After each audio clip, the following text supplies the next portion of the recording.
இலங்கைக்கு சுற்றுலா வந்த வெளிநாட்டு பயணியிடம் ஒரு உளுந்துவடை மற்றும் தேநீருக்கு 800 ரூபாய் அறவிட்ட குற்றச்சாட்டில் நபரொருவரை களுத்துறை சுற்றுலா போலீசார் கைது செய்துள்ளனர். மேலும் குறித்த உணவகத்தின் உரிமையாளர் மீது வழக்கு தொடரப்பட்டுள்ளதாக போலீஸ் ஊடக பேச்சாளர் உறுதிப்படுத்தினார். களுத்துறையில் வெளிநாட்டவர் ஒருவரை முதன்மையாக சுரண்டிய உணவகத்தின் உரிமையாளரின் நடத்தையை அந்த வெளிநாட்டவர் டிக்டாக் வீடியோ மூலம் வெளிப்படுத்தியுள்ளார்.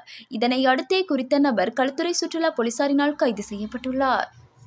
இலங்கையில் கடந்த வருடங்களில் அதிகளவில் உயிரிழப்புகள் ஏற்பட்டமைக்கு பிரதான காரணம் மாரடைப்பு என சுகாதாரத்துறை அதிர்ச்சி தகவலை வெளியிட்டுள்ளது. அதன்படி 2010 ஆண்டு முதல் 2020 ஆண்டு வரையான காலப்பகுதியில் அதிகளவில் மரணங்கள் ஏற்பட்டமைக்கு பிரதான காரணமும் மாரடைப்பு என்று சுகாதார திணைக்களம் சுட்டிக்காட்டியுள்ளது. அது மட்டுமன்றி மாரடைப்பு ஏற்படுவதற்கு பிரதான காரணங்களாக ஆரோக்கியமற்ற உணவு பழக்கங்கள் உள்ளது. மேலும் உடல் உறுப்புகளின் செயற்பாடுகள் பற்றிய கவனமின்மை, புகையிலை, போதைப்பொருள் பாவனை மற்றும் மன அழுத்தம் உள்ளிட்ட காரணங்களினால் மாரடைப்பு ஏற்படுவதாகவும் சுகாதார துணை திணைக்களம் சுட்டிக்காட்டியுள்ளது.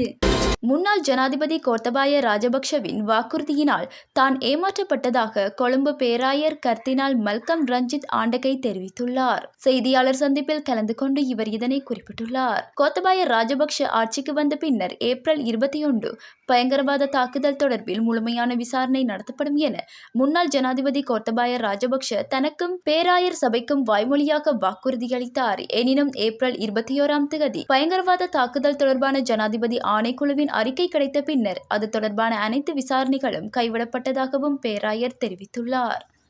யாழ்ப்பாணம் எராளி பகுதியில் மனைவியை கூரிய ஆயுதத்தால் தாக்கிய கணவர் வட்டுக்கோட்டை போலீசாரால் கைது செய்யப்பட்டு விளக்கமறியலில் வைக்கப்பட்டுள்ளார். குறித்த கணவன் மனைவி 6 வருடங்களாக பிரிந்து இருக்கின்றனர். இந்த நிலையில் வன்னியில் வசிக்கும் மனைவி எராளியில் உள்ள அவரது அக்காவின் வீட்டிற்கு வந்து செல்வது வழமை. இதன்போது தாக்குதலுக்கு உள்ளான பெண் புத்தாண்டு கொண்டாட்டத்திற்காக சகோதரி வீட்டிற்கு வந்திருந்த நிலையில் கணவனால் இவ்வாறு தாக்குதல் நடத்தப்பட்டுள்ளதாக தெரிய வந்துள்ளது. படுகாயமடைந்த மனைவி யாழ்ப்பாண போதனா வைத்தியசாலையில் அனுமதிக்கப்பட்டு சிகிச்சை பெற்று வருகிறார். கைது செய்த சந்தேக நபரை மல்லாகம் நீதிமன்றத்தில் முற்படுத்திய வேளை அவரை 14 நாட்கள் விளக்கமறியலில் வைக்குமாறு நீதவான் உத்தரவிட்டுள்ளார். களுத்துறை தெற்கு போலீஸ் பிரிவிற்குட்பட்ட இசுறு உயன பகுதியில் உள்ள வீடொன்றிலிருந்து சந்தேகத்திற்கிடமான முறையில் உயிரிழந்த 2 பெண்களின் சடலம் மீட்கப்பட்டுள்ளன. அந்த வீட்டில் தங்கியிருந்த 2 பெண்கள் பல நாட்களாக அங்கு காணவில்லை எனவும் வீட்டை அண்மித்த பகுதியில் இருந்து கடும் துர்நாற்றம் வீசுவதாகவும் களுத்துறை தெற்கு போலீஸ் நிலையத்திற்கு தகவல் கிடைத்ததாக போலீஸ் ஊடக பிரிவு தெரிவித்துள்ளது.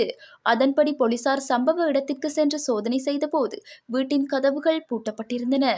பின்னர் ஜன்னல் வழியாக பார்த்தபோது 2 பெண்கள் தரையில் இறந்து கிடந்தனர். கிராம அலுவலரிடம் கிடைத்த தகவலின் அடிப்படையில் 65 மற்றும் 79 வயதுடைய 2 பெண்களே இவ்வாறு உயிரிழந்ததாக தெரிய வந்துள்ளது.